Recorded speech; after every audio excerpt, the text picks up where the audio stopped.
한국 무기는 그저 모방품일 뿐입니다. 서방의 기술을 복제한 장난감이죠. 이것은 단 5일 전 제가 나토 회의실에서 한 말입니다. 30년 군 경력을 가진 영국 육군 중장으로서 저는 한국을 우리가 구해준 나라로만 봤습니다. 하지만 그때는 몰랐습니다. 제 인생에 가장 큰 충격이 기다리고 있을 줄은. 한국의 SLBM이 바다를 가르고 AI 드론이 하늘을 장악하는 모습을 직접 목격했을 때 제 30년 군사 경력이 무너지는 소리가 들렸습니다. 나토는 한국 없이 대만 유사시 전면 작전이 불가능합니다. 이것이 제가 나토에 보고한 충격적 진실입니다. 당신이 알던 세계 질서는 이미 바뀌었습니다. 잠깐만요. 사연 시작 전 여러분이 눌러주시는 구독과 좋아요는 저에게 청량한 비타민이에요. 그럼 사연 시작하겠습니다. 저는 제레미 크로포드, 영국 육군 예비역 중장입니다. 52년의 인생 중 30년을 군에서 보냈죠. 지금은 나토 전략군사자문위원으로 일하고 있습니다. 그날도 평소와 다름없이 런던 사무실에서 보고서를 검토하고 있었습니다. 창밖으로 보이는 영국의 흐린 하늘만큼이나 단조로운 하루였어요. 그때 전화가 울렸습니다. 크로포드 중장님, 긴급회의가 소집되었습니다. 한국 방산 보고서 관련입니다. 한국이라니. 제 머릿속에 떠오른 건 아버지의 낡은 군복과 한국전 참전 메달뿐이었습니다. 아버지 세대가 구해준 나라. 서구의 보호 아래 살아온 나라. 회의실에 들어서자 심상치 않은 분위기가 느껴졌습니다. 테이블 위에는 한국국방과학연구소 SLBM 발사 성공 제목의 보고서가 놓여 있었죠. 이게 무슨 농담입니까? 제 목소리가 회의실에 울려 퍼졌습니다. 믿을 수 없었어요. 한국이 잠수함 발 사탄도 미사일을 독자 개발했다니. 불가능한 일이었습니다. 조립식 모방 제품일 뿐입니다. 우리가 기술을 주면 따라 만드는 수준이죠. 그러나 나토 군사위원장은 심각한 표정으로 말했습니다. 크로포드, 당신은 오해하고 있어. 프랑스, 독일, 이탈리아가 이미 한국 무기 구매 의향서를 보냈다네. 순간 가슴이 철렁 내려앉았습니다. 유럽 강국들이 아시아 국가의 무기를 구매한다고? 내 경험과 지식이 부정당하는 기분이었어요. 직접 가서 확인해 보시오. 한국방산기술연구원을 방문해 실상을 파악하고 나토에 보고하시오. 의자에 깊이 기대 앉았습니다. 30년 군 생활 동안 받은 임무 중 가장 황당한 명령이었죠. 하지만 나토 최고 위급의 결정을 거부할 수는 없었습니다. 알겠습니다. 즉시 준비하겠습니다. 가방을 챙기며 불안감이 밀려왔습니다. 우리가 항상 우위에 있다고 믿었던 세계 질서가 흔들리는 느낌. 한국 무기가 나토를 위협할 리 없다고 생각했지만 마음 한구석에선 의심이 꿈틀거렸습니다. 인천행 비행기 안 창가에 앉아 런던이 점점 작아지는 모습을 지켜봤습니다. 12시간의 긴 비행. 옆자리에는 데이비드 모건 소령이 앉아 있었습니다. 나토에서 파견된 젊은 전략 분석관이죠. 중장님, 이번 출장이 매우 중요한 전환점이 될 것 같습니다. 데이비드의 말에 저는 코웃음을 쳤습니다. 전환점이라고? 어떤 의미에서? 한국은 이미 AI 기반 무기 체계를 독자 개발 중입니다. 우리가 생각했던 것보다 훨씬 앞서 있어요. 젊은 분석관의 눈에는 흥분이 가득했습니다. 하지만 저는 30년의 경험에서 나오는 확신이 있었죠. 모건 소령, 한국 무기는 결국 미국과 유럽 기술의 변형일 뿐이요. 그들만의 독창성을 기대하지 마시오. 제 말에 데이비드는 태블릿을 꺼내 자료를 보여주려 했습니다. 하지만 저는 손을 들어 거부했습니다. 대신 가방에서 오래된 편지 뭉치를 꺼냈죠. 아버지의 편지였습니다. 한국 전쟁 당시 영국군으로 참전했던 아버지가 남긴 기록들. 낡은 종이에서는 70년 전 전쟁의 냄새가 났습니다.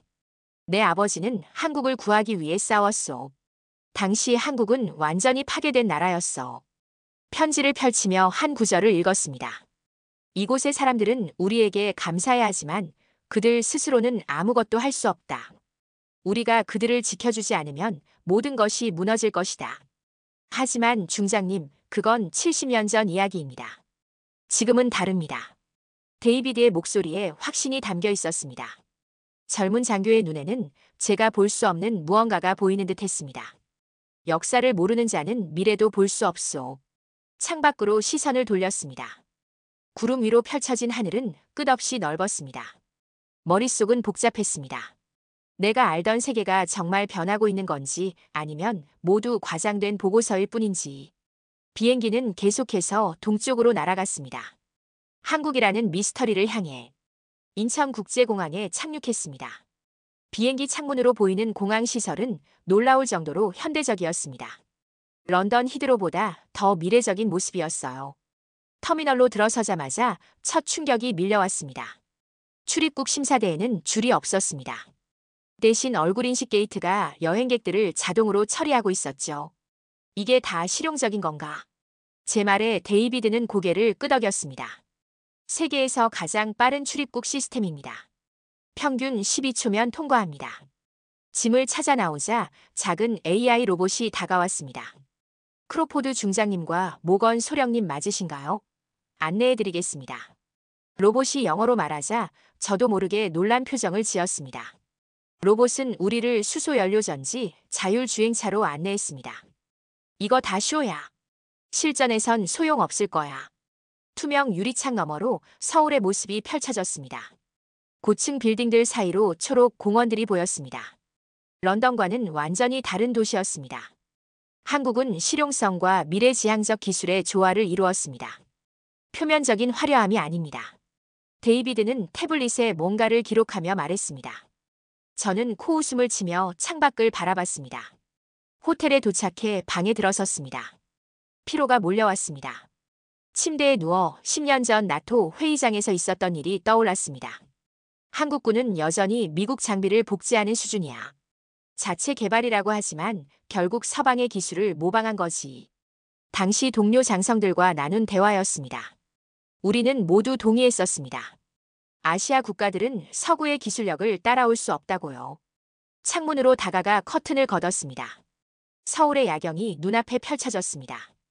반짝이는 불빛들, 한강을 가로지르는 다리들, 네온사인과 LED 조명이 만들어내는 미래적인 풍경. 갑자기 가슴이 무거워졌습니다. 제가 알던 한국이 아니었습니다. 아버지가 묘사했던 나라도 아니었죠.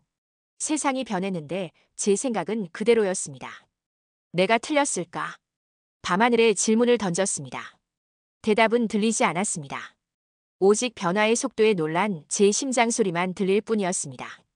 다음 날 아침 한국 국방부 건물에 도착했습니다. 현대적인 외관의 보안은 영국 국방부보다 더 삼엄했습니다.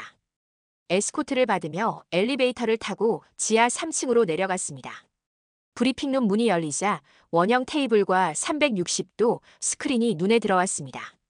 테이블 앞에 한 여성이 서 있었습니다. 크로포드 중장님 반갑습니다.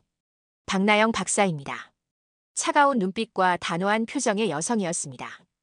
MIT 공학 박사라는 소개를 들었습니다. 악수를 청했지만 박나영 박사는 고개만 살짝 숙여 인사했습니다. 시간이 없으니 바로 시작하죠. 당신이 보던 한국은 오래전에 사라졌습니다. 박나영 박사의 단호한 목소리에 순간 말문이 막혔습니다. 중앙 테이블에 손을 대자 주변 공간이 갑자기 변했습니다. 우리는 바다 한가운데 있었습니다. 이건 3D 홀로그램 시뮬레이션입니다. 실제 훈련 데이터를 기반으로 합니다. 바다 위로 한국 해군 잠수함이 떠올랐습니다. 물속에서 미사일이 발사되는 장면이 눈앞에서 펼쳐졌습니다. SLBM 발사 장면이었습니다. 이 미사일은 러시아나 미국의 기술을 도입한 겁니까? 박나영 박사는 싸늘하게 웃었습니다. 100% 한국 기술입니다. 우리는 10년 전부터 독자 개발을 시작했습니다. 장면이 바뀌었습니다. 이번엔 산악지대였습니다. 여러 대의 미사일 발사대가 보였습니다. 이것이 비공입니다. 한국형 미사일 방어 체계죠.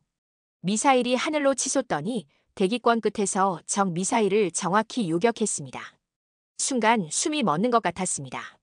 그리고 이건 천무 다연장 로켓 시스템입니다. 수십 발의 로켓이 동시에 발사되어 목표물을 정확히 타격했습니다. 영국이나 나토에서도 보지 못한 정밀도였습니다. 이게 가능하다고 생각지 않으셨죠? 박나영 박사의 날카로운 질문에 대답할 수 없었습니다. 제 인생의 확신이 흔들리는 순간이었습니다. 이건 모방이 아니라 혁신입니다. 그녀의 단호한 목소리가 브리핑룸에 울려 퍼졌습니다. 머릿속이 혼란스러웠습니다. 제가 알던 세계관이 무너지는 소리가 들렸습니다. 한국은 더 이상 우리의 보호가 필요한 나라가 아니었습니다. 오히려 우리가 그들에게 배워야 할 수도 있겠다는 생각이 스쳤습니다. 브리핑 다음 날 우리는 서울 외곽의 방산기술연구원으로 향했습니다. 차창 밖으로 보이는 풍경은 계속해서 제 예상을 뒤엎었습니다. 정돈된 도시, 첨단 인프라. 런던의 일부 지역보다 더 발전된 모습이었습니다. 연구원 정문에 도착하자 보안 검색대가 우리를 맞이했습니다. 영국 최고 기밀 시설보다 더 엄격했어요. 생체인식 스캔을 마치고 들어가자 박나영 박사가 기다리고 있었습니다. 오늘은 실제 시연을 보여드리겠습니다. 넓은 테스트 필드로 안내받았습니다. 그곳에서 처음 본 광경에 말문이 막혔습니다. 수백 대의 소형 드론이 하늘에서 완벽한 편대를 이루며 움직이고 있었습니다. 이건 AI 드론 군집 비행입니다. 한 대가 아닌 수백 대가 하나의 의식처럼 움직이죠. 드론들이 갑자기 방향을 바꿔 목표물을 향해 날아갔습니다. 모의 타깃을 완벽하게 제압하는 모습에 숨이 멎었습니다. 이런 기술은 나토에도. 말을 끝맺기도 전에 박나영 박사가 끼어들었습니다. 네, 아직 실전 배치되지 않았죠. 우리는 이미 3세대 시스템을 테스트 중입니다.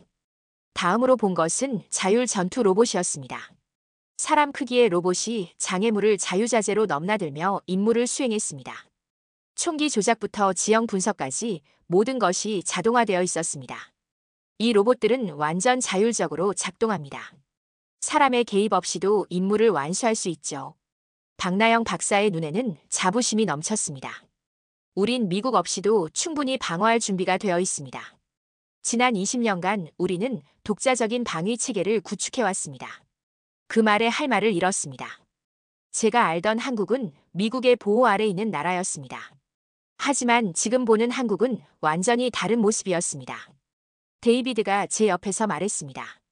중장님, 우린 한국을 과소평가한 죄를 범했습니다. 그의 목소리가 살짝 떨렸습니다. 감정이 북받친 듯 했습니다. 저도 같은 감정을 느꼈습니다. 부끄러움, 놀라움, 그리고 경외감. 그렇군요, 모건소령. 우리 모두가 그랬소. 제 목소리는 작았지만 인정의 무게는 무거웠습니다. 오만했던 제 자신을 마주하는 순간이었습니다. 방산기술연구원 방문 후 한국 국방부의 특별회의실에서 나토 본부와 화상회의를 준비했습니다. 가슴이 무거웠습니다. 제가 지금까지 믿어온 것들이 무너졌기 때문입니다. 대형 스크린에 나토 군사위원회 최고위 간부들의 얼굴이 나타났습니다. 프랑스, 독일, 영국, 미국 대표들이 모두 있었습니다. 크로포드 중장, 보고해 주시오. 목소리가 떨렸습니다. 하지만 진실을 말해야 했습니다. 한국의 군사기술은 우리의 예상을 훨씬 뛰어넘습니다. SLBM 시스템은 완전히 독자 개발된 것으로 확인됐습니다. 화면 너머 간부들의 표정이 굳어졌습니다. 계속 말했습니다. 비공 미사일 방어 체계와 천무 다연장 로켓 시스템은 현존 최고 수준입니다. AI 기반 드론 군집 기술은 우리보다 최소 5년은 앞서 있습니다. 침묵이 흘렀습니다. 그때 나토 전략사령관이 입을 열었습니다. 대만 유사시 전략에 관해 의견을 말해보시오. 깊게 숨을 들이쉬고 대답했습니다. 솔직히 말씀드리자면 한국의 SLBM, 비궁, 천무 없이 대만 유사시 전면 작전은 불가능합니다. 우리 기술만으로는 충분하지 않습니다. 회의실에 침묵이 내려앉았습니다. 제 말은 나토의 자존심에 상처를 입혔을 겁니다. 하지만 진실이었습니다. 그렇다면 권고사항은 한국을 단순한 동맹이 아닌 전략적 파트너로 대우해야 합니다. 그들은 더 이상 수입국이 아니라 기술 수출국입니다. 화면 너머 나토 군사위원장이 고개를 끄덕였습니다. 알겠소. 당신 보고서를 기다리겠소. 통화가 끝나자 다시 나토 전략사령관이 개인 통화를 요청했습니다. 크로포드, 당신의 솔직한 보고에 감사하오. 우리는 패러다임 전환이 필요한 시점에 와 있소. 그의 다음 말이 제 가슴을 쳤습니다. 한국은 더 이상 보호받는 나라가 아니라 함께 싸워야 할 나라요. 이 점을 보고서에 명확히 담아주시오. 통화가 끝나고 창밖을 바라봤습니다. 서울의 밤하늘이 빛났습니다. 세계의 균형이 바뀌고 있었습니다. 제가 알던 세계 질서는 이미 과거가 되어가고 있었습니다. 머릿속에서는 수많은 생각이 교차했습니다. 아버지에게 이 이야기를 어떻게 해야 할지, 영국으로 돌아가 동료들에게 무엇을 말해야 할지, 가슴이 무거웠지만 한편으로는 새로운 세상을 발견한 흥분도 있었습니다. 런던으로 돌아가는 비행기 안 창가에 앉아 노트북을 켰습니다. 보고서를 써야 했습니다. 손가락이 키보드 위에서 머뭇거렸습니다. 무엇을 써야 할지 알면서도 쓰기가 어려웠습니다. 나토에 대한 권고안 한국 방산 기술력 평가 및 전략적 제언. 제목을 타이핑하고 깊은 숨을 들이쉬었습니다. 창밖으로 구름이 펼쳐졌습니다. 제 마음속에도 구름처럼 생각이 흩어졌습니다. 지난 30년 동안 제가 했던 말들이 떠올랐습니다. 동료 장성들에게 한국 기술을 어떻게 깎아내렸는지, 얼마나 오만했는지, 보고서에 솔직한 말을 적었습니다. 한국은 더 이상 제2차 세계대전 이후 우리가 알던 나라가 아닙니다. 그들은 우리의 보호가 필요한 나라가 아닌 우리와 어깨를 나란히 할 수 있는 기술 강국입니다. 옆자리에서 데이비드가 잠들어 있었습니다. 그는 처음부터 알고 있었습니다. 젊은 세대는 이미 변화를 받아들이고 있었습니다. 하지만 저는 고집스럽게 과거에 갇혀 있었습니다. 보고서를 쓰면서 눈물이 차올랐습니다. 아버지의 한국전 참전 메달을 생각했습니다. 그는 한국을 구하러 갔지만 그 한국은 이제 스스로 일어서서 세계를 이끌어가고 있었습니다. 런던 도착 다음 날 나토 특별회의장에 섰습니다. 각국 대표들 앞에서 보고를 시작했습니다. 중앙에는 제 보고서가 놓여 있었습니다. 제가 틀렸습니다. 회의장이 갑자기 조용해졌습니다. 모두의 시선이 저에게 꽂혔습니다. 한국은 우리가 생각했던 것보다 훨씬 앞서 있습니다. 그들의 기술력은 모방이 아닌 혁신입니다. 저는 이제 한국을 하나의 전략 파트너로 인정해야 한다고 생각합니다. 제 목소리가 떨렸습니다. 30년의 군 경력 중 가장 솔직한 순간이었습니다. 우리가 가르친 줄 알았던 나라에서 이제는 배워야 한다는 걸 깨달았습니다. 말을 마치자 잠시 침묵이 흘렀습니다. 그리고 나토 군사위원장이 일어나 박수를 쳤습니다. 다른 이들도 하나둘 박수를 치기 시작했습니다. 자리로 돌아오면서 가슴이 벅차올랐습니다. 저는 방향을 잃었다가 다시 찾은 나침반 같았습니다. 때로는 무릎을 꿇는 것이 더 큰 승리를 가져온다는 것을 처음으로 이해했습니다. 3개월이 지났습니다.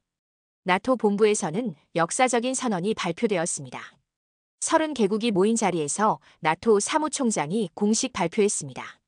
오늘 나토는 한국과의 방산 협력 확대를 공식 선언합니다. 이는 단순한 무기 구매가 아닌 기술 공유와 공동 개발을 포함하는 전략적 파트너십입니다. 제 보고서가 이 변화의 시작이었습니다. 가슴이 벅차올랐습니다. 그리고 어제 놀라운 초청장이 도착했습니다. 한국 국방부 주최 미래 방산 협력 포럼 연사로 초청받은 것입니다. 다시 한국으로 향하는 비행기에 올랐습니다. 서울에 도착하자 데이비드가 공항에서 저를 맞이했습니다. 그는 이제 한국 나토 연락장교로 근무하고 있었습니다. 중장님, 많은 분들이 기다리고 계십니다. 특히 박나영 박사님이요. 포럼장에 들어서자 수백 명의 인파가 보였습니다. 한국, 미국, 유럽 각국의 군 관계자들과 기술자들이 모여 있었습니다. 단상에 올라 마이크 앞에 섰습니다. 3개월 전 저는 이곳에 편견을 가득 안고 왔습니다. 그리고 완전히 다른 사람이 되어 돌아갔습니다. 청중들은 조용히 경청했습니다. 한국은 더 이상 과거의 한국이 아닙니다. 그리고 나토도 변해야 합니다. 세계는 변하고 있습니다. 제 목소리에 힘이 실렸습니다. 이제 리더와 추종자가 아니라 진정한 파트너로 함께 갑시다. 우리의 미래는 협력에 달려 있습니다. 연설을 마치자 박수 소리가 터져 나왔습니다. 단상에서 내려오자 박나영 박사가 다가왔습니다. 처음으로 그녀의 얼굴에 미소가 보였습니다. 크로포드 중장님, 진심으로 감사드립니다. 당신의 용기가 변화를 만들었습니다. 박나영 박사는 손을 내밀었습니다. 저는 그 손을 굳게 잡았습니다. 우리의 악수는 단순한 예의가 아닌 새로운 시대의 시작을 의미했습니다. 데이비드가 따뜻한 미소를 지으며 다가왔습니다. 중장님께서 옳은 일을 하셨습니다. 그날 밤 호텔 창가에 서서 서울의 밤하늘을 바라봤습니다. 이제 이 불빛들이 낯설게 느껴지지 않았습니다. 머릿속에 아버지의 얼굴이 떠올랐습니다. 그가 지켰던 나라가 이렇게 강해질 줄 알았을까요? 인생은 때로 우리에게 가장 예상치 못한 교훈을 줍니다. 편견은 우리가 세상을 좁게 만듭니다. 저는 한국에서 미래를 봤습니다. 그리고 그 미래는 우리가 함께 만들어 나가는 것임을 깨달았습니다. 오늘 제 이야기는 여기까지입니다. 하지만 이것은 시작에 불과합니다. 다음 이야기에선 일본 방위성 장관이 한국 기술 앞에서 굳어버린 충격적인 장면을 공개합니다. 구독과 알림 설정 잊지 마세요. 여러분의 생각보다 세상은 더 빠르게 변하고 있으니까요.